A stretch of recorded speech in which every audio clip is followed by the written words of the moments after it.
가족 모두가 물고기 얼굴을 닮았다고 상상해 본 적 있나요? 아니면 지문 없이 4세대를 살아온 가족이 겪는 어려움을 생각해 본 적 있나요? 현실이 상상을 뛰어넘을 때 우리는 논리와 설명을 거스르는 이야기를 가진 가족들을 만나게 돼요. 그들의 놀라운 삶은 깨지기 힘든 기록을 세우죠. 오늘은 세계에서 가장 특이한 8가족의 매혹적인 삶을 탐험해 볼게요. 그들의 신비로운 여정 속 매이, E급 반전은 호기심 많은 사람도 회의적인 사람도 사로잡아요. 시작합시다. 일치 개가족. 베트남의 개가족 The Crab Family은 독특한 신체 특성으로 눈에 띄는 가족이에요. 끼엔장, 키엔기양성, 우민트엉, 유민투엉. 지역에 사는 이 가족은 20명으로 이루어져 있는데 그중 13명이 특이한 사지 기형을 가지고 있어요. 그들의 손과 발은 개 집게발을 닮았고 손가락이 둘 또는 셋뿐이라 구부러진 집게 모양을 이루죠. 이 가족의 미마이 씨는 9 형제자매로 이루어진 집에서 태어났다고 말해요. 그중 7명이 이런 독특한 사지 기형을 가졌죠. 이 상태는 세대를 거쳐 이어져 그녀의 6자녀도 같은 특징을 보이고 있어요. 총 3세대에 걸쳐 13명이 이 기형의 영향을 받았죠. 이 기형의 원인은 유전적 요인과 베트남 전쟁 중 사용된 고엽제 에이전트 오렌지의 영향으로 연결돼요. 미 씨의 부모님인 리으류 부부는 전쟁 중 만났어요. 단단치반 씨는 손 기형이 있었지만 리으 씨는 그를 깊이 사랑했고 이 상태가 자녀와 손주들에게 전해졌죠. 사지 차이 때문에 가족들은 기계를 사용하는 데 어려움을 겪고 간단한 수작업만 할 수 있어요. 이 제약은 생산성과 수입을 낮춰 수술비를 마련하기 힘들게 하죠. 신발을 신을 수도 없어서 맨발로 걸어 다녀요. 이 이야기는 인간 정신의 회복력을 떠올리게 해요. 비슷한 사지 기형은 아프리카 도마, 오스트릭 트라이브, 부족에게도 나타나요. 우리 건강에 감사하며 베트남 전쟁 중 큰 희생을 치른 영웅들에게 경의를 표하는 순간을 가져봐요. 고엽제의 지속적인 영향은 갈등의 대가를 상기시켜줘요. 이 이야기의 어떤 부분이 가장 마음에 와닿았고 어떻게 여러분을 도전에 맞서고 타인의 회복력을 높이 평가하도록 영감을 주었나요? 댓글로 저와 이야기 나눠요. 이 세계에서 가장 큰 가족, 인도 미조람, 주의 외딴 마을 박타웅에 자리 잡은 이 가족은 다른 어떤 가족과도 달라요.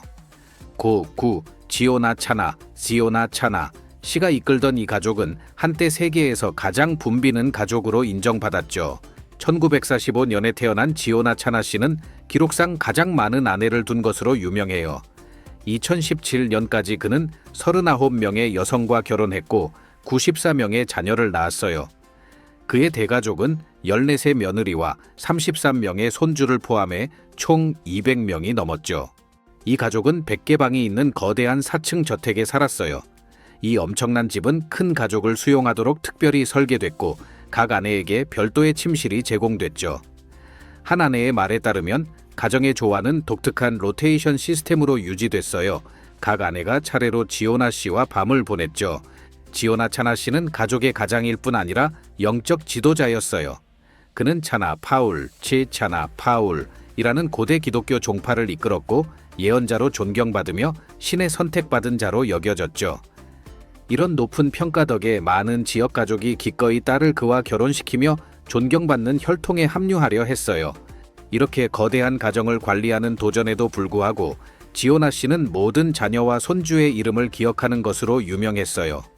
가족은 돼지 농장을 운영하고 작물을 재배하며 목공과 알루미늄 작업장을 운영해 스스로를 부양했죠. 이 대가족을 먹이는 건 쉬운 일이 아니었어요. 매 끼니마다 80kg의 쌀과 다양한 재료가 필요했고 모두 거대한 가마솥에서 조리됐어요.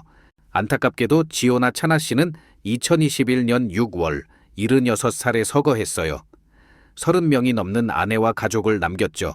그의 유산을 누가 이어받을지는 큰 관심과 추측의 주제예요. 다음 이야기는 방글라데시의 다른 도전에 직면한 가족이에요. 시작하기 전에 저를 도와주신다면 구독 버튼을 눌러주세요. 단 10초 걸려요. 그 대가로 쇼를 더 멋지게 만들겠다고 약속할게요. 좋아요? 3. 지문 없는 가족. 손이 벗겨져 지문이 알아볼 수 없게 된 적 있나요? 지문이 전혀 없는 가족에서 사는 걸 상상해 보세요. 방글라데시 북부 라히. 지역에서 4세대에 걸친 독특한 가족은 매끄럽고 지문 없는 손으로 유명해요.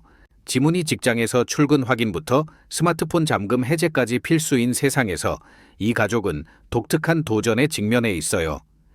이 가족의 지문 없음은 아프 쉐이커 에이프 쉐이커의 할아버지부터 시작됐어요. 과거엔 큰 문제가 아니었지만 기술이 발전하면서 지문 부족은 수많은 문제를 일으켰죠. 2008년 아프가 아직 소년이었을 때 방글라데시는 모든 성인 시민에게 신분증을 도입했어요. 아프의 아버지 아만 사켈 씨에게 신분증을 발급할 때 직원들은 지문이 없어서 당황했죠. 결국 그는 지문 데이터 없는 신분증을 받았어요. 2010년엔 여권과 운전면허증에 지문이 필요해졌어요. 여러 시도와 의료위원회 증명서를 제시한 끝에 아만 씨는 여권을 받았지만 운전시험을 통과하고 비용을 냈음에도 지문 요건 때문에 면허증을 받지 못했어요. 경찰에 멈춰질 때마다 상태를 설명하고 낸 영수증을 보여줬지만 2번 벌금을 물었죠. 2016년 방글라데시는 모든 시민의 지문을 국가 데이터베이스에 등록하도록 의무화했어요. 이건 휴대폰 심, 재심, 카드 판매에도 영향을 미쳤죠. 결국 아프와 남성 가족들은 심카드를 자기 이름으로 살 수 없었고 아프의 어머니에게 의존해야 했어요. 이 도전의 근원은 아데르마토글라이파야라는 희귀 유전 돌연변이에요. 이 상태는 지문을 잃게 할 뿐 아니라 손바닥과 발바닥의 건조한 피부와 땀 감소를 초래하죠. 이로 인해 천 조절이 어려워 과열과 실신 위험이 있어요. 스포츠는 힘든 도전이에요. 수영을 좋아하지만 차가운 물이 몸을 효율적으로 식히지 못하죠. 영향을 받은 사람들은 얼음팩을 사용하거나 에어컨 환경에서 지내며 1년 내내 시원함을 유지해야 해요. 이 가족의 이야기는 지문 같은 작은 것이 일상에 큰 영향을 미칠 수 있음을 보여줘요. 흔한 특성 없이 사는 독특한 고난과 적응을 드러내죠.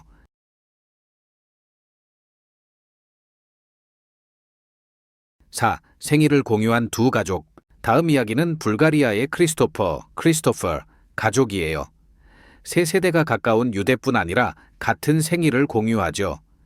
할아버지 키로는 1956년 10월 6일에 태어났고 아들 필리페이슬은 1984년 10월 6일, 최신 가족인 어린 크리스토퍼는 2018년 10월 6일에 태어났어요. 놀랍게도 셋 다 토요일에 태어났죠.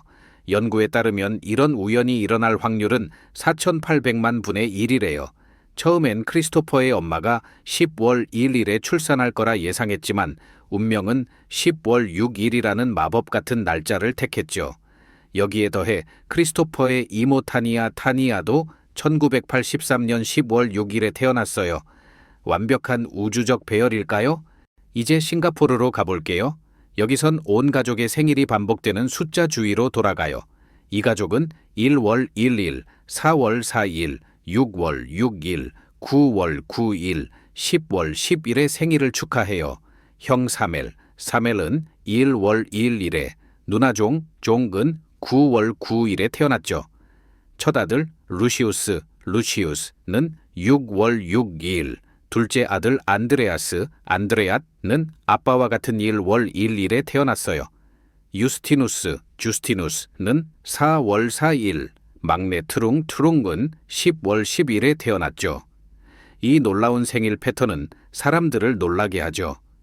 특히 네 아들 모두 자연분만으로 태어났다는 점에서요. 숫자의 마법이 충분하지 않다면 아빠는 아이들과 아내의 생일인 10일 99를 선택해 종종 복권에 당첨돼요. 우연히도 가족차 번호판도 10일 99예요. 우연일까요? 우주가 게임을 하는 걸까요? 이 믿기 힘든 이야기들 어떻게 생각하세요? 더 깊은 우주적 연결이 작용하는 걸까요? 아니면 그냥 놀라운 우연일까요? 댓글로 여러분 생각을 나눠주세요. 5. 네 발로 걷는 가족. 다음은 터키 남부 시골의 울라스 유랏 가족이에요. 독특하고 희귀한 네발 보행으로 유명하죠. 울라스 가족은 부모와 함께 사는 19자녀로 이루어져 있는데 5 형제가 어린 시절부터 4발로 걸어왔어요. 7 형제는 정신장애가 있지만 나머지는 그렇지 않아요. 어릴 때부터 이렇게 걷는 5 형제는 사회적 도전과 차별을 겪었어요. 위험에도 불구하고 그들은 야외에서 많은 시간을 보내고 근처 마을로 가서 지역사회와 어울리죠. 의사들이 일주일간 연구한 결과 이 5 형제는 극단적인 균형 문제와 인지장애를 겪고 있어 똑바로 걷기 힘들어요. 그래서 몇 년간 4발로 이동하며 이 방식에 능숙해졌죠. 이동을 돕기 위해 집에 평행봉이 설치돼 운동에 사용돼요. 19 자녀 모두 처음엔 유아처럼 기지만 일부는 선천성 손해 운동 실조, 총에니탈 체레벨랄 아탁시아라는 희귀 유전 질환을 겪어요. 이 유전적 특성은 균형에 영향을 주며 일부가 유아기를 지나도 기기를 계속하게 하죠. 이 가족의 독특한 이동 방식은 균형 유지 능력 부족에서 온 희귀 증상에 대한 적응이에요. 6. 물고기 머리 얼굴을 가진 가족. 인도네시아 쿵캉 마을의 마누룽. 가족은 확률을 거스르고 사회 규범에 도전하는 이야기를 보여줘요. 물고기 머리를 닮은 독특한 얼굴 특징으로 알려진 이 가족은 6 형제 중 넷이 트리처 콜린스 증후군, 트레처 콜린스 신드롬, 즉 하악골 2형 성증이라는 희귀 유전 질환을 앓고 있어요. 5만 분의 1 정도로 매우 드문 이 질환은 태아 발달 중 얼굴 뼈와 조직 발달에 영향을 주며 함몰된 뺨, 아래로 기운 눈, 작고 기형적인 귀, 후퇴한 턱 같은 특징을 낳죠. 이 기형은 호흡과 식사에 어려움을 주고 청력 손실 위험도 있어요. 도전에도 불구하고 이 증후군의 정확한 원인은 알려지지 않았죠. 마누룽 형제들은 외모에 굴하지 않고 독특한 외모를 힘의 원천으로 바꿨어요. 유튜브와 틱톡 같은 플랫폼에서 주목받으며 일상을 매력적인 콘텐츠로 바꿨죠. 그들의 라이브 스트리밍은 하루에 $500, 약 70만 원의 수입을 올려요. 이는 많은 근로자의 평균 월급에 맞먹죠. 그들의 이야기는 운명 앞에 절대 항복하거나 무너지지 말라는 강력한 티이싱이에요. 마누룽 가족은 자신을 정복하는 것이 궁극의 승리라는 믿음을 보여주며 역경 속 회복력과 창의성을 드러내죠. 인도네시아의 마누룽 가족 이야기가 역경을 힘으로 바꾼 회복력을 보여준다면 파키스탄의 드 크루스 데 치루스 가족은 강한 가족 유대와 적응력이 놀라운 장수를 이끄는 방식을 보여줘요. 7. 평균 수명이 가장 긴 가족. 놀라운 드 크루스 데 키루 가족은 9 여성과 3 남성으로 이루어져 있고 모두 75에서 97살 사이예요. 파키스탄에서 태어나고 자란 이 가족 형제들은 살아있는 형제 중 가장 높은 합산 나이를 기록하며 2024년 기준으로 총 1042, 년 315일을 자랑해요. 캐나다, 미국, 스위스, 영국 등 전 세계에 흩어져 있지만 강한 유대를 유지하며 주요 휴일에 최소 3번 모여요. 2020년 코로나19 팬데믹으로 모임 방식이 바뀌었어요. 직접 만나지 않고 런던 시간 오전 11시에 줌으로 매일 연결했죠. 이 가상 모임은 12 형제 모두가 일상을 공유하고 어려운 시기에 연결을 유지하게 했어요. 드크루스 형제들의 장수는 아버지 마이클, 이 막내가 1살 반일 때 서거한 점을 고려하면 더 놀라워요. 이른 상실에도 그들은 번창했고 최근 기네스 세계 기록에서 세계 최고 총 기대 수명을 가진 가족으로 인정받았어요. 위스콘신 그린필드의 번거 분걸 가족도 똑같이 영감을 줘요. 4 형제 모두 90을 넘겼고 마디 지 번거 지 분걸는 100살을 넘었죠. 그들의 장수 비결은 간단해요. 낙관과 행복으로 삶을 받아들이는 거예요. 시청자 여러분, 매 순간을 소중히 여기고 작은 것에서 기쁨을 찾는 걸 잊지 마세요. 드크루스가 놀라운 장수와 회복력으로 우리를 고무한다면 팟코파이FC는 가족관계의 어두운 면과 범죄와 파괴의 길로 변할 수 있음을 상기시켜줘요. 8. 연쇄 살인마 가족. 러시아 리페츠케이의 팟코파예프 가족은 평범해 보였지만 그 이면엔 어둡고 폭력적인 현실이 있었어요. 공장 노동자인 니콜라이는 카리스마 뒤에 조종적이고 통제적인 본성을 숨겼고 가족 범죄 활동의 주모자가 됐죠. 그는 아내 타티아나와 아들 세르게이에게 강한 영향력을 행사했어요. 처음엔 수동적이었던 타티아나는 니콜라이의 통제가 심해지며 점차 불법 활동에 깊이 끌려갔죠. 어린 시절부터 범죄에 노출된 세르게이는 부모의 영향이 아이의 도덕적 나침반에 얼마나 큰 영향을 미치는지 보여줘요. 1990년대 후반과 2000년대 초반 포드코파예프 가족은 잔혹한 살인과 강도 사건으로 악명을 떨쳤어요.